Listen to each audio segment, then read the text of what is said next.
Welcome. I'm going to show you how to edit the JPG version of the business card mockup in Pixlr. Just go to pixlr.com in any web browser and then double click the Pixlr X Quick and Easy Design button. And then click the Open Image button to open the mockup.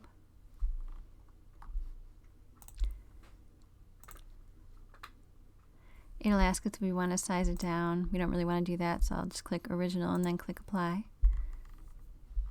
And now to add your design to the business card, just click on the little icon with the square and the lines. It says Add Element Image when you hover over it. And then click Add Media. And then find your design. It may not be exactly the size you want right away, so if you need to size it down, just click and drag any one of the four corners.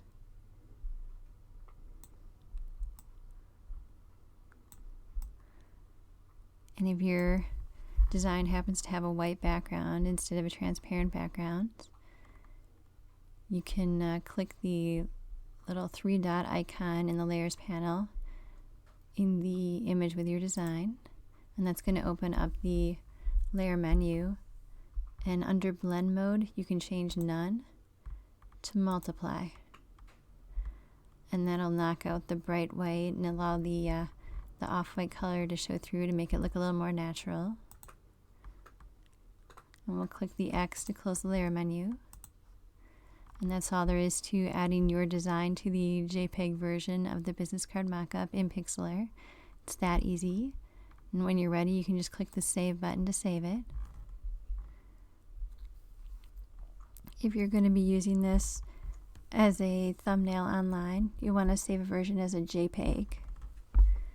So we'll click on JPG and then change the quality to 100 and leave it on high.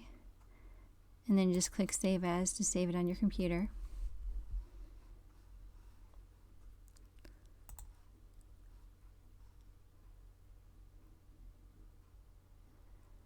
And then we'll close the ad when it lets us. And if you wanted to save a layered Pixlr document, you could do that by clicking Save a second time. And this time selecting PXE. You change the slider to non-destructive so you get the most editing capability, and then you can just click Save As again. Please message me at melissabmockups.com if you have any questions. And don't forget to like and subscribe so you get updates to future videos. And as always, this mockup and other mockups are available at melissabmockups.com. Thank you.